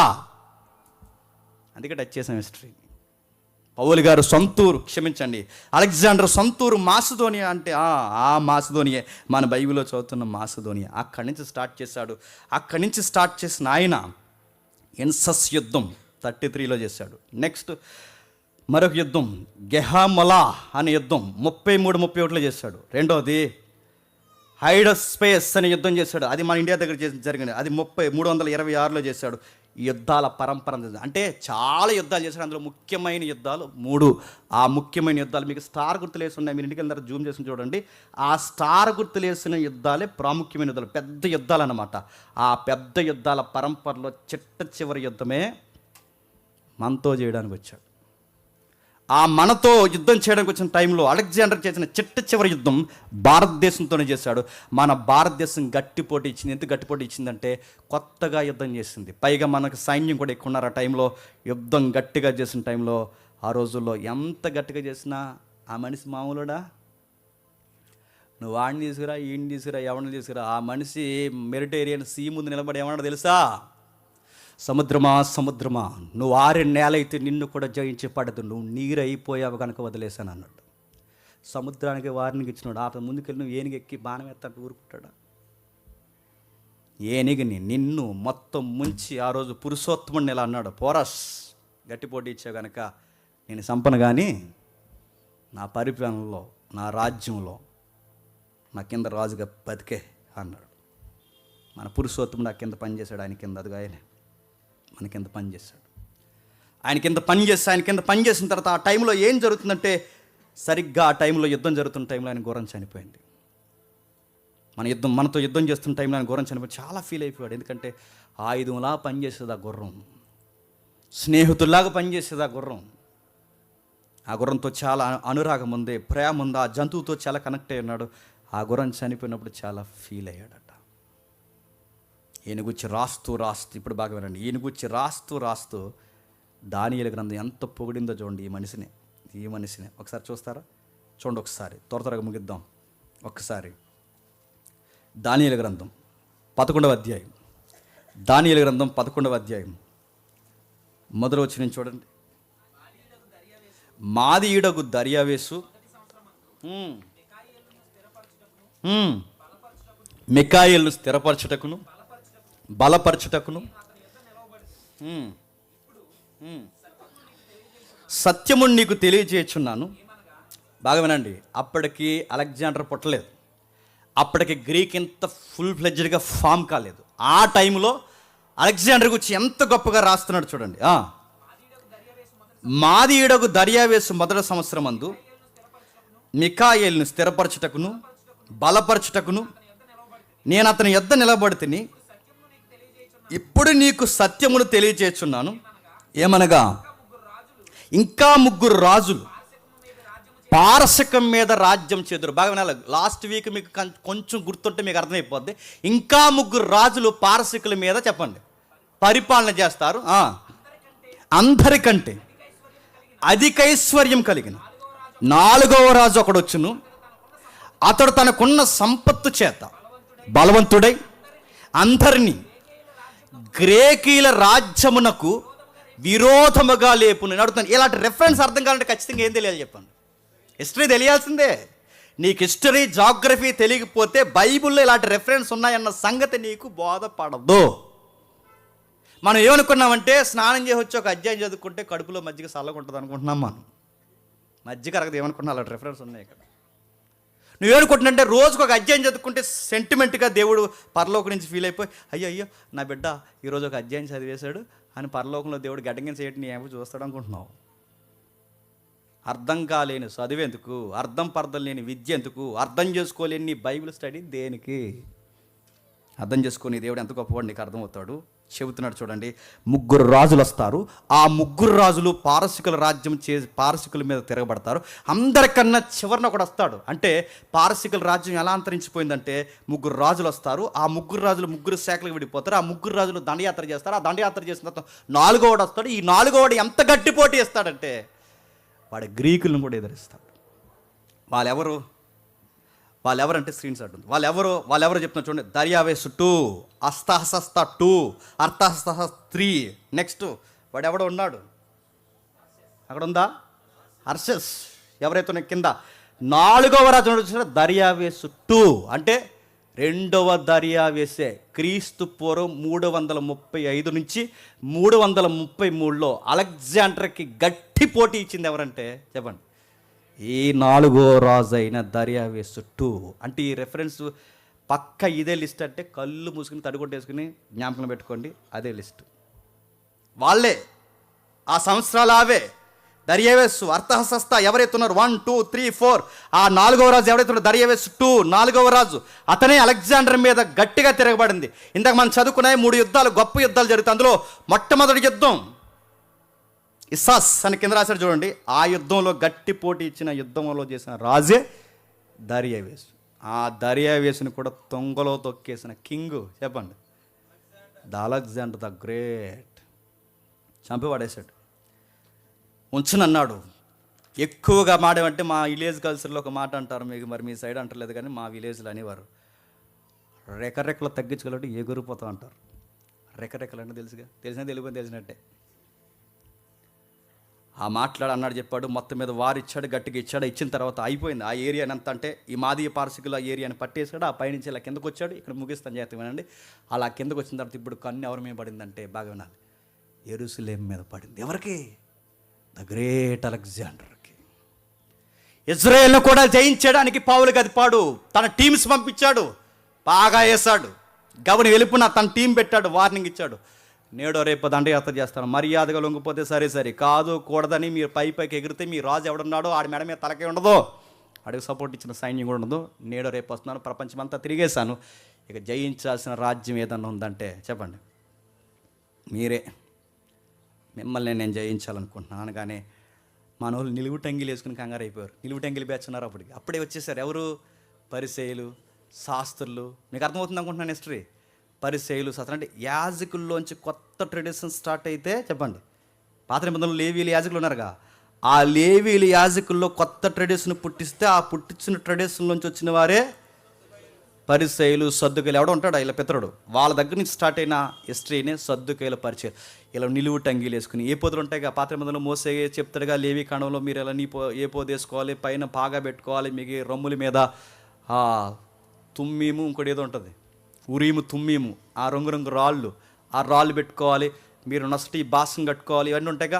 ఈ నిలువు టంగీలు ఇలా వేసుకుని ఇలా కంగారు అయిపోయి వెంటనే బైబిల్ చదివారు. ఎంతో కొంత బైబిల్ మీద శ్రద్ధ ఉంది వాళ్ళకి. ఆ బైబిల్ చదివితే ఈడెవడు ఎలా వచ్చేస్తున్నాడు అన్నాడు అని ఇలా చదివితే వాళ్ళకి దానియేలు గ్రంథం 11వ అధ్యాయం కనబడింది. ఆ దానియేలు గ్రంథం 11వ అధ్యాయంలో 3వ వచనం చదివారు. చదివి ఏమన్నారు చదవండి ఒకసారి. ఆ చదివింది మనం చదువుదాం ఒకసారి. అంతలో సూర్యుడగు, అంత బాగుంది, అంతలో సూర్యుడగు ఒక రాజు పుట్టే మహావిశాలమైన రాజ్యమును ఏలి ఇష్టానుసారముగా జరిగించిన ఎవడు? ఆ సూర్యుడగు రాజెవడు, ఇష్టానుసారంగా జరిగించిన రాజెవడు, అతన్ని ఎదిరించలేకుండా భయపడిపోయిన ఆ సమకాలీన సమాజం ఎవరు? ఆ సూర్యుడు, వీరుడు, గనుడు పాటలు పాడతారుగా, సూర్యుడా వీరుడా. ఆ సూర్యుడు ఎవరు చెప్పండి? The great Alexander. దేవుడు పోల్చాడు, అపోకలిప్టిక్ స్టైల్లో చెప్పడానికి. అదిగో ఆ మహాసూర్యుడు, వీరుడు, బల్లెం పట్టుకుని గుర్రమెక్కి ప్రపంచాన్ని జయించిన వీరుడు సూర్యుడు. ఆ సూర్యుడు వచ్చాడు, ఆ మహాసూర్యుడు ఒకడు వస్తాడు, ఒక రాజు పుడతాడు, విశాలమైన ఒక రాజ్యాన్ని స్థాపిస్తాడు. అతను రాజ్యం ఎలా ఉంటాడు? ఆడికి నచ్చిందల్లా ఆక్యుపై చేయడం స్టార్ట్ చేస్తాడు, ఇష్టానుసారంగా పరిపాలిస్తాడు. సముద్రాన్ని కూడా వార్నింగ్ ఇస్తాడు, ఇచ్చలేదా? ఎవరికైనా వార్నింగ్ ఇస్తాడు తన ఇష్టానుసారమైన పరిపాలనలో. ఇప్పుడు కన్ను ఎవరి మీద పడిందంటే చెప్పండి?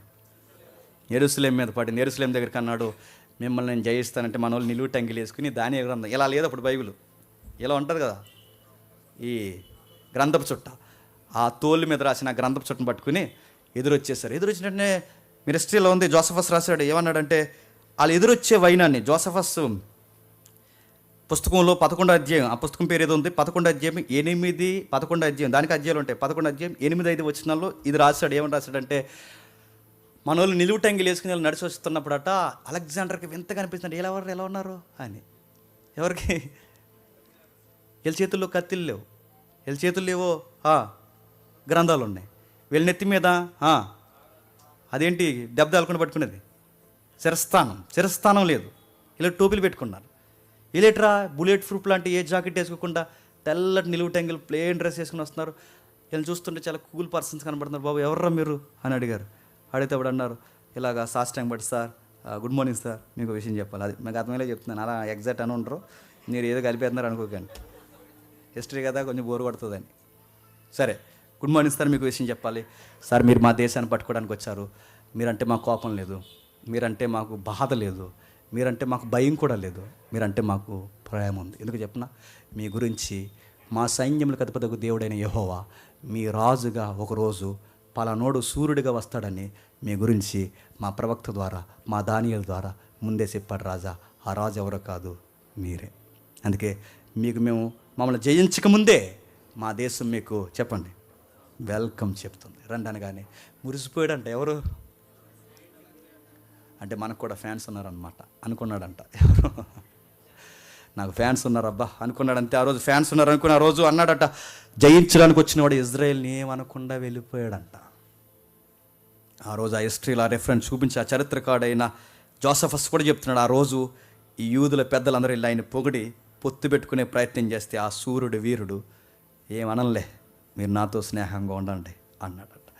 అందుకు ఏమనకపోయినా దాని మీద కూడా ఆయన పరిపాలన వచ్చింది కనుక ఆ పరిపాలన ప్రభావంలో ఎంతో కొంత అలెగ్జాండర్ యొక్క పరిపాలనలో పర్షియన్స్ ఎవరైతే ఉన్నారో యుద్ధాల పరంపర జరుగుతున్నప్పుడు ఈ యుద్ధాల టైంలో కొంచెం వాణిజ్యం అంటే సరి అయిన వసతులు లేక వ్యాపారాలు సరిగ్గా దొరక్క ఇబ్బంది పడిన జాతిలో ఒక జాతి ఇజ్రాయెల్ జాతి. ఆ వాణిజ్యం కొరకు బాగా వినాలి, కేవలం వాణిజ్యం కొరకు, నెక్స్ట్ నివాస స్థలం కొరకు, నెక్స్ట్ వాళ్ళకి మంచి జీవితం కొరకు, కొంచెం సమాధానకరమైన జీవితం కొరకు అలెగ్జాండర్ ఆ టైంలో పర్షియన్స్ అలెగ్జాండర్ యుద్ధం తర్వాత అంటే అలెగ్జాండర్ పర్షియన్ని ఓడించాడు. ఓడించిన తర్వాత వాణిజ్యం కొరకు యూదులు మళ్ళీ పెట్టుకుంటే ఇక్కడ మేము బతకడం కష్టమని చెప్పి ఆ యూదులు కేవలం వ్యాపారాల కొరకు మన మలబార్ దీవులు ఉన్నాయిగా, మలబార్ అంటే మీకు బంగారస్వామి గుర్తు రాకూడదు, ఆ మలబార్ దీవుల వరకు మన యూదులు వచ్చేసారు. అందుకే చూడండి, కేరళలో ఎప్పుడో మొదటి శతాబ్దపు చర్చ్ ఉంటుంది తెలుసా, క్రిస్టియన్స్ కూడా వచ్చారు ఆ టైంలో. కేరళలో, క్షమించండి అంటే ఈ టైంకి ఆ టైంకి తేడా ఉంది, మీకు కన్ఫ్యూజ్ అవ్వకుండా. అంటే ఆ రోజు ప్రజలు ఎక్కడి వరకు ప్రయాణం చేశారన్నాక నేను రెఫరెన్స్ చెప్తున్నాను. కేరళలో, తమిళనాడులో, మన సౌత్ ఏరియా ఏదవుతుంది, ఈ ఏరియాలో ఇప్పటికీ సునగోగులు ఉన్నాయి. అంటే వీళ్ళు ఎప్పుడు వచ్చారంటే అలెగ్జాండర్ టైంలోనే పారిపోయి వచ్చారు, దేవుడు పరిగెట్టించేశాడు. ఇలాంటి టైంలో నేను ముగిస్తున్నాను. అలెగ్జాండర్ వచ్చాడు, చెదరగొట్టాడు, యూదులు చెదిరిపోయారు. వీళ్ళందరూ చెదిరి వెళ్ళిపోయిన తర్వాత సరిగ్గా రోమా ప్రభుత్వం పరిపాలిస్తున్న టైంలో, నెక్స్ట్ టచ్ చేస్తాం రోమా ప్రభుత్వాన్ని. రోమా ప్రభుత్వం పరిపాలిస్తున్న టైంలో ప్రభు అయిన యేసుక్రీస్తు వారు పుట్టాడు. ఆ పుట్టిన తర్వాత ఆయన బ్రతికాడు, ఆయన జీవించాడు, ఆయన సువార్త ఆయన చేశాడు, 12 మందిని నియమించాడు. ఆ 12 మంది నియమించిన తర్వాత ఆయన వెళ్ళిపోయాడు. ఆయన వెళ్ళిపోయిన తర్వాత కడమడ అపోస్తులుగా ఒక ఆయన వచ్చాడు. ఆయన పేరు చెప్పండి, అపోస్తుడు అయిన పౌలు. ఆ పౌలు వచ్చి ఈ పెద్ద మనిషి ఊరు వెళ్ళాడు. ఎవరు పెద్ద మనిషి అంటే? నేను కాదు, అలెగ్జాండర్ ఊరు వెళ్ళాడు. ఆ ఊరు మాసిదోనియా. ఆ మాసిదోనియాకి వెళ్ళి పౌలు గారు ఎలాంటి సువార్త చెప్పండి. మాసిదోనియాలో ఉన్న యువకుల యొక్క టార్గెట్ ఏంటో తెలుసా? ఒరే, దేనికోసం బతుకుతావరా యువక అని అడిగితే ఆ యువకులు అన్నారట, దేశం కోసం బతుకుతాను, దేశం కోసం చచ్చిపోతాను, వార్లో చచ్చిపోతాను. ఎలా చచ్చిపోతావరంటే అలెగ్జాండర్లా చచ్చిపోతాను. అందుకే ఎర్క్లెస్ హిస్టరీ కానీ, అలెగ్జాండర్ హిస్టరీ కానీ, గ్రీకుల యూర్ల హిస్టరీ మనం చదువుతున్నప్పుడు అక్కడ అన్న గ్రీకు పౌరులందరి యొక్క ఫిలాసఫీ ఏంటి చెప్పిన, నువ్వు ఎందుకు పుట్టావరంటే అమ్మ కోసం నాన్న కోసం పుట్టావనరంటే వాళ్ళు. నేను ఎందుకు పుట్టాను తెలుసా?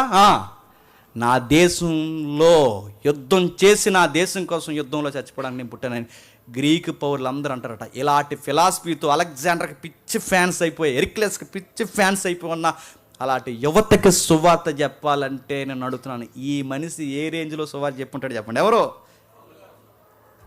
చచ్చిపోవాల్సింది అలెగ్జాండర్ కోసం కాదురా, చనిపోవాల్సింది దేశం కోసం కాదురా, చనిపోవాల్సింది రే నీ హక్కులు, పౌర హక్కు, నీ లిబర్టీ కోసం కాదురా చనిపోవాల్సింది, నీ కోసం చనిపోయిన నజరేయుడైన యేసు కోసం చనిపోవాలన్న పాయింట్ వాడికి ఎక్కించాలంటే, చరిత్రకి పట్టిందే పేరైన అలాంటి యువకులకి సువార్త ఎక్కించాలంటే వెళ్ళిన పెద్ద మనిషి ఏ రేంజ్లో సువార్త చెప్పుంటాడు చెప్పండి. మాసిదోనియాను తొలగొట్టేశాడు. త్రోయా దాని పేరు మూవీ తీశారు, ట్రాయ్. అందరూ చూడకండి, కొందరు చూడండి ఆ movie. The great Alexander moment ఉంటుంది అందులో.